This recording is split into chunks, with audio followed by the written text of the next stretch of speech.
Welcome to another day, another code. The topic in discussion is the coding environment. When we talk about a living environment as an example for a programming environment, we're drawing a parallel between the conditions that are conducive for humans to thrive in their living space and the conditions that are conducive for programmers to be productive in their workspace. A living space free from excessive noise and distractions allows for relaxation and focus. Same goes for a programming environment. Minimizing distractions like unnecessary notifications or interruptions is essential for maintaining concentration. Cody, that was well said. A clean and organized living space contributes to a sense of calm and order. Likewise, Adam, a well-maintained programming environment with organized files, code structure, and version control systems promotes efficiency and clarity. People often personalize their living spaces to reflect their preferences and personality. Adam, similarly, programmers often customize their coding environments with specific tools, extensions, and themes that suit their workflow and style. A living environment should have easy access to essential resources like food, water, and basic amenities. Similarly, a programming environment should have quick access to necessary resources such as libraries, documentation, and development tools. A safe and secure living environment is crucial for peace of mind. Same as a programming environment should have adequate security measures in place, such as regular backups, secure coding practices, and version control systems, to protect valuable work. By drawing parallels between these aspects of a living environment and a programming environment, we can emphasize the importance of creating a conducive workspace for us to be productive, focused, and comfortable while working on our projects. There are different software options available for coding. Some top of the line are PyCharm, Notepad++, and VSCode. We are going to install VSCode. Cody will be our demonstrator for installation of VSCode. To begin with, search on the internet for VSCode download or click on the link given in the description. Go to the link, select the download according to your OS. Here, I am using Windows 10, so I chose Windows 10, 11. Your download will start automatically. Once download has completed, run the installation file from your downloaded folder or click Open File from your browser's downloads list as it is seen in the clip. You will have to accept the license agreement and press on Next. After that, installer will ask for the destination location. To install it in default location, press on Next or click on Browse button and select your desired location. There is no need to change the name of menu, therefore press Next. Select additional tasks is also optional. On next screen, press the Install button. It will take few minutes to completely install your VS Code. Once it completes installing, press on Finish button. You are done with the installation for VS Code. For coding in Python, we will need to have Python installed in our systems first, as installing VS Code is not enough. Cody, please guide us through the installation process of Python. To begin with, search on the internet for Python download or click on the link given in the description. Go to the link, according to your OS, select the required download. My OS is Windows 10, so I chose the version for Windows. Your download will start automatically. Once download has completed, run the installation file from your downloaded folder or as seen in the clip, click on Open File from Browser Downloads list.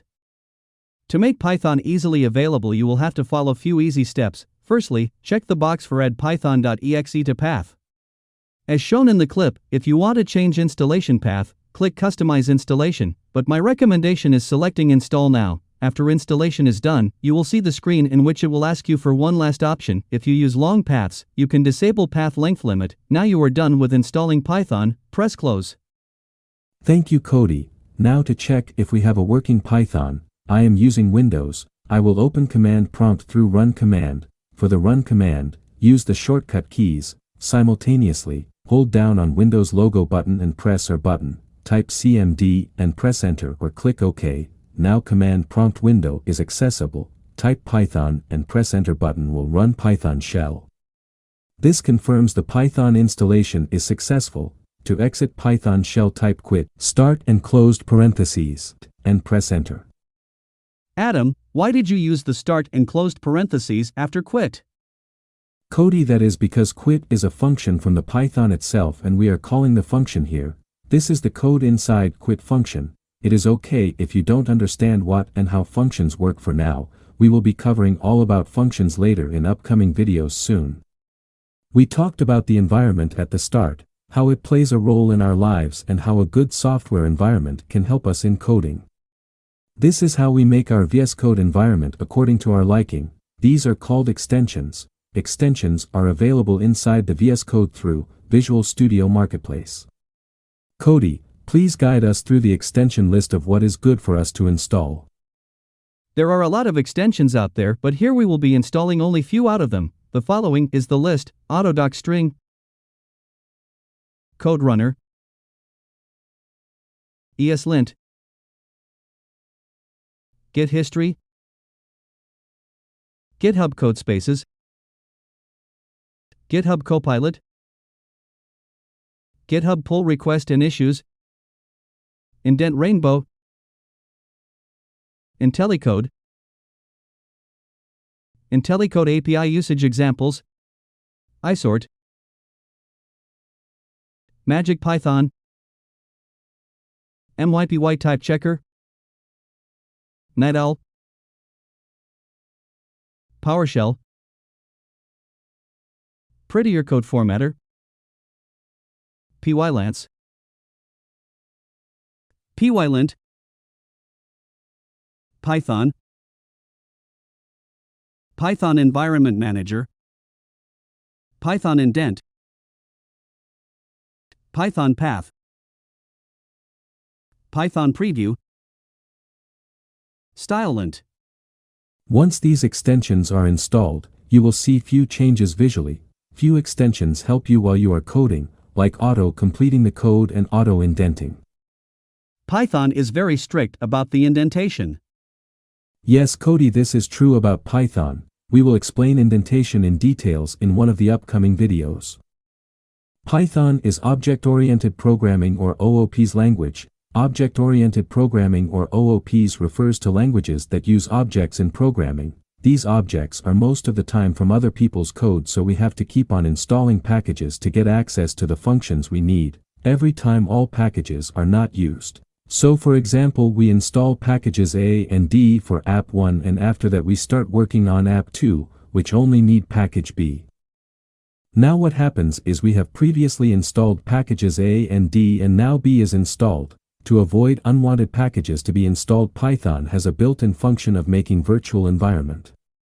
Every time we start a new project we make one virtual environment. Cody will now show you how simple it is to make virtual environments. Adam, it is very easy to make virtual environment. You just need one line of command. But first make one folder with the project name. Here I am using Python on my D drive. First open that folder in VS Code as I am doing in this clip. Once the folder is opened, press Ctrl+tilde in Windows, and in Mac pressing Command+tilde will open integrated terminal. In terminal type the following command: python-mvenv virtual environment name.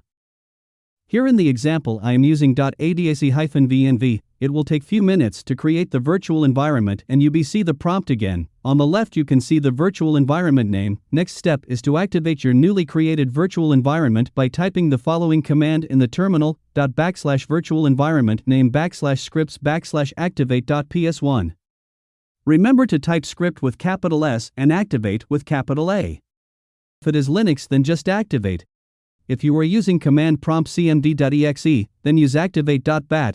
If you are using PowerShell, then use activate.ps1. After running the command the prompt will change and before prompt you will see virtual environment name inside parenthesis. This means your virtual environment is active and ready. Now whatever package you install using pip will be installed inside the virtual environment.